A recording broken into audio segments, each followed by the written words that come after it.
Selamat pagi Bapak dosen dan teman-teman sekalian.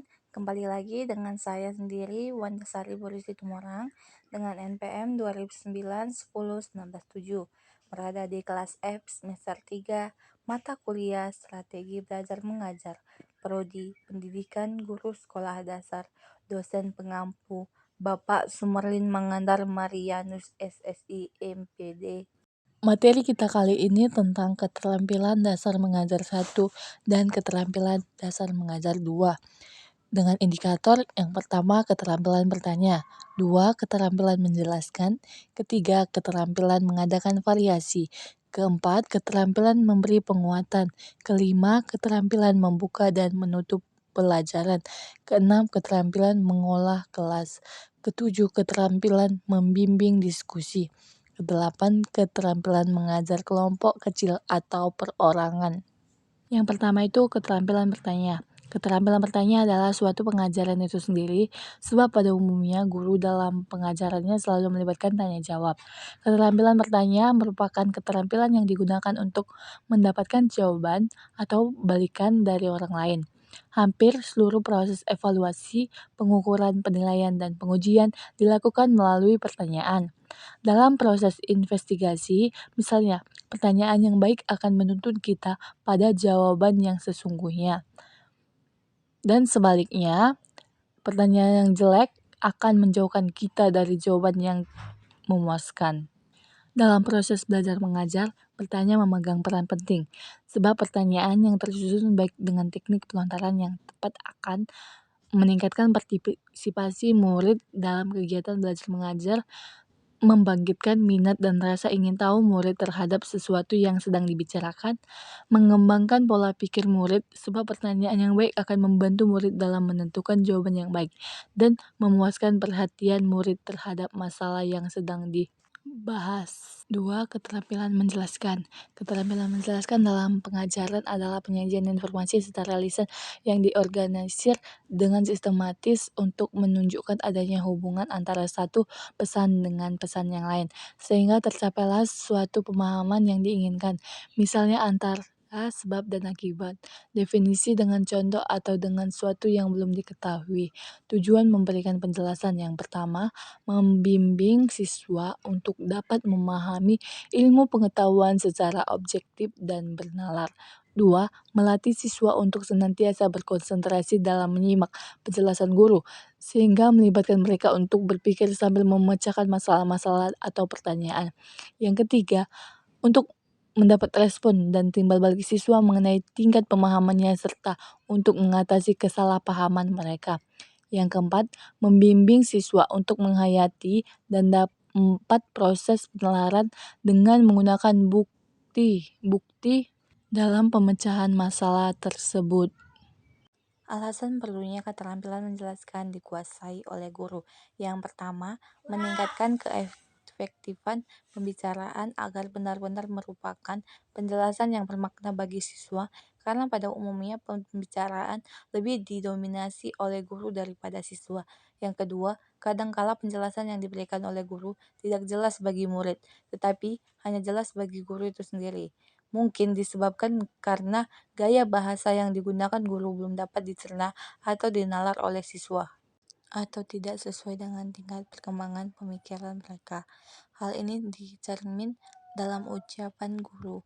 Penerangan ibu sudah jelas, bukan? Oleh karena itu, kemampuan guru dalam mengenal atau menganalisa tingkat pemahaman siswa sangat dibutuhkan dan sangat penting dalam proses memberikan penjelasan.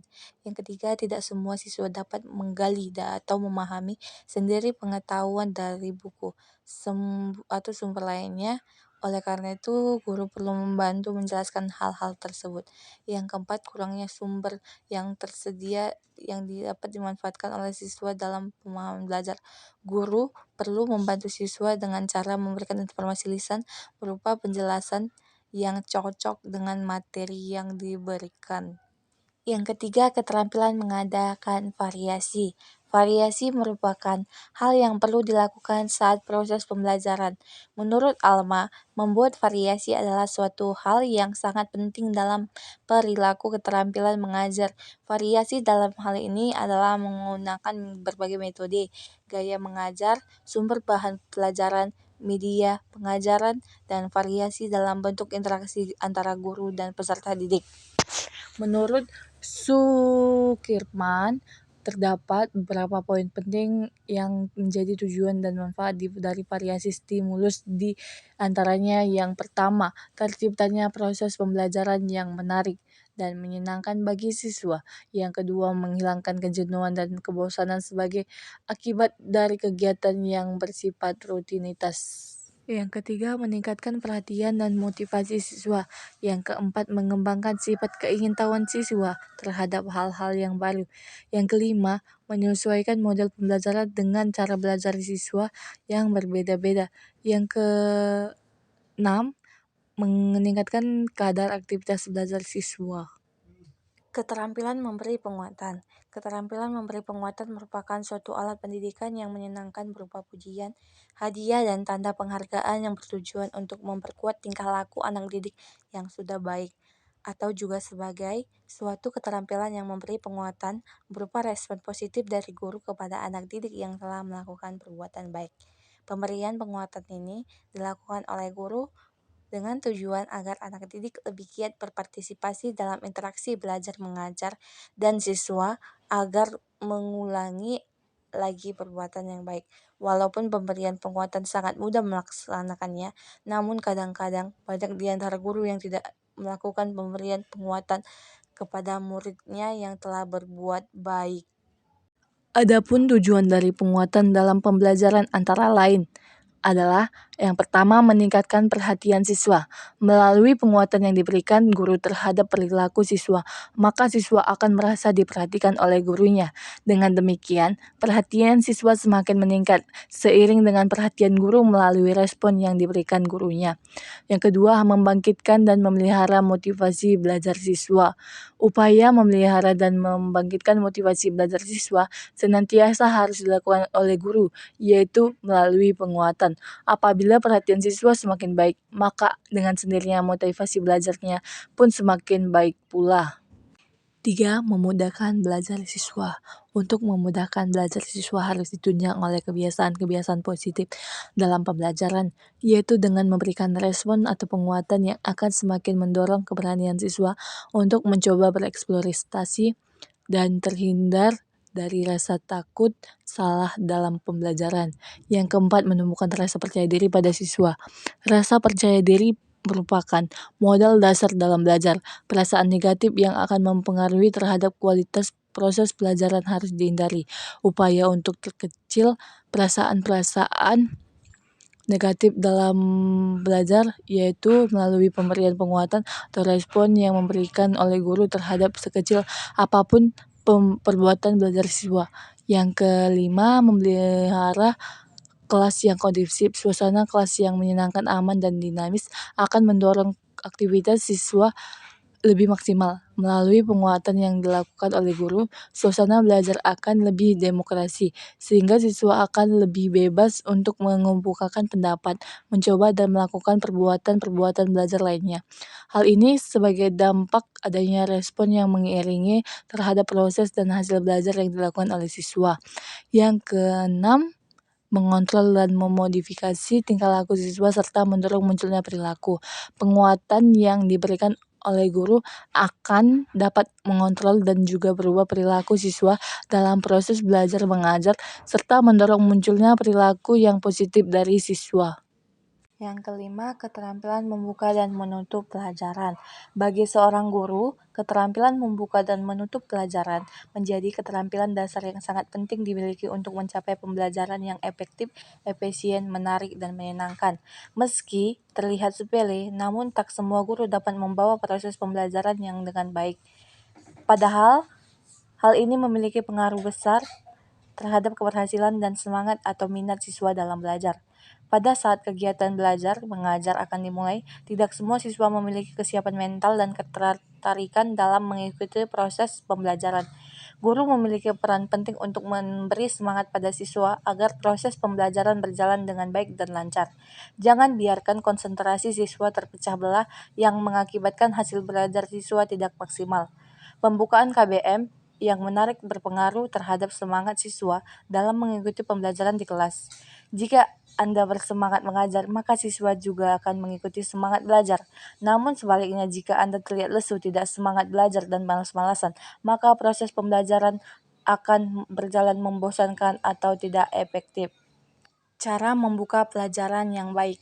Berikut ini merupakan cara membuka pelajaran yang bisa Anda lakukan di antaranya, yaitu yang pertama menyapa siswa dengan semangat, yang kedua menarik perhatian siswa, yang ketiga memberi motivasi kepada siswa, yang keempat menerangkan materi dan hal-hal yang terkaitan pada sebelumnya. Cara menutup pelajaran yang baik. Yang pertama itu meninjau kembali materi pertemuan tersebut, yang kedua evaluasi pembelajaran, dan yang ketiga memberi dorongan sosial. Ada beberapa tujuan keterampilan membuka dan menutup pelajaran. Berikut tujuan membuka pelajaran dengan baik diantaranya sebagai berikut. Yang pertama, membantu diri untuk mempersiapkan proses pembelajaran dengan baik dan maksimal. Yang kedua, menumbuhkan perhatian minat dan semangat siswa untuk mengikuti KBM yang akan dilakukan. Yang ketiga, untuk membantu siswa dalam mengetahui batasan tugas yang akan dikerjakan selama proses pembelajaran. Yang keempat, membantu mengingatkan siswa akan materi pembelajaran yang telah disampaikan sebelumnya sehingga memudahkan mereka menerima pelajaran yang masih berkaitan dengan sebelumnya. Berikut tujuan menutup pelajaran dengan baik diantaranya sebagai berikut. Yang pertama, untuk mengetahui tingkat keberhasilan siswa dalam memahami dan mempelajari materi yang telah diajarkan. Yang kedua, mengetahui tingkat keberhasilan diri Anda dalam memberikan penjelasan materi pembelajaran. Yang keenam, keterampilan mengolah kelas. Dalam suatu kelas atau ruangan, seorang guru sebenarnya mempunyai dua permasalahan pokok, yaitu pengajaran dan manajemen, di mana keduanya mempunyai penanganan sendiri. Pengajaran harus diatasi dengan cara mengajar yang baik, sedangkan manajemen dengan cara pengelolaan. Aspek yang paling penting dalam proses pembelajar mengajar yaitu pengelolaan kelas, di mana pengelolaan kelas tersebut merupakan proses terjadinya tingkah laku yang kompleks dan seorang guru menggunakan untuk menciptakan dan mempertahankan kondisi kelas secara efisien dan memungkinkan siswa dapat belajar dengan memperoleh rasa nyaman. Pengelolaan kelas merupakan keterampilan guru untuk menciptakan dan mempertahankan kondisi proses belajar mengajar yang optimal. Namun, dalam pengelolaan kelas tidak menutup kemungkinan akan terjadi suatu permasalahan. Pengelolaan kelas mempunyai dua tujuan, yaitu tujuan utama dan tujuan khusus. Tujuan utama pengelolaan kelas adalah menyediakan dan menggunakan fasilitas belajar untuk bermacam-macam kegiatan belajar mengajar agar mencapai hasil yang baik. Yang kedua, tujuan khususnya adalah mengembangkan kemampuan siswa dalam menggunakan alat-alat belajar, menyediakan kondisi-kondisi yang memungkinkan siswa bekerja dan belajar, serta membantu siswa untuk memperoleh hasil yang diharapkan. Yang ketujuh, keterampilan membimbing diskusi. Keterampilan membimbing diskusi merupakan suatu keterampilan yang harus dimiliki oleh seseorang guru dalam membina dan mengarahkan siswanya pada saat diskusi berlangsung. Diskusi kelompok tersebut bertujuan untuk memecahkan masalah bersama yang dilakukan secara teratur dan tatap muka, guna untuk berbagi pengalaman, pengetahuan di antaranya siswa. Keterampilan membimbing diskusi kelompok kecil bertujuan sebagai berikut. Yang pertama, siswa dapat saling memberi informasi atau pengalaman dalam menjelajahi gagasan baru atau masalah yang harus dipecahkan mereka. Yang kedua, siswa dapat mengembangkan pengetahuan dan kemampuan untuk berpikir dan berkomunikasi. Yang ketiga, siswa terlibat dalam perencanaan dan pengambilan keputusan. Keterampilan mengajar kelompok kecil atau perorangan. Pengajaran kelompok kecil adalah mengajar dalam kelompok kecil adalah dengan jumlah siswa berkisaran antara 3 sampai 8 orang, lebih memungkinkan guru memberikan pelayanan pengajaran yang bersifat perseorangan atau individual. Pengajaran ini bisa dilakukan dan merupakan bagian dari pembelajaran klasik besar. Pembelajaran kelompok kecil sebagai bagian dari pembelajaran pengajar yang telah dibuat guru yang dalamnya merencanakan pembagian siswa ke dalam beberapa kelompok sesuai dengan tujuan pembelajaran yang akan dicapai. Pembagian kelompok diikuti dengan aktivitas belajar siswa dalam kelompok masing-masing, dan guru memberikan pelayanan pengajaran kepada setiap kelompok dan bila diperlukan kepada setiap anggota kelompok secara perorangan atau individual. A. Tujuan keterampilan mengajar perorangan. Yang pertama itu memberikan rasa tanggung jawab yang lebih besar kepada siswa. 2. Mengembangkan daya kreatif dan sifat kepemimpinan pada siswa. Yang ketiga, memberi kesempatan pada siswa untuk belajar lebih aktif. Yang keempat, membentuk hubungan yang lebih akrab antara guru dan siswa maupun antara siswa dengan siswa. B. Tujuan keterampilan mengajar kelompok kecil. Yang pertama, meningkatkan kualitas pembelajaran melalui dinamika kelompok. Yang kedua, memberikan kesempatan memecahkan masalah untuk berlatih, memecahkan masalah dan cara hidup secara rasional dan demokrasi. Yang ketiga, memberi kesempatan kepada siswa untuk mengembangkan sikap sosial dan semangat gotong royong.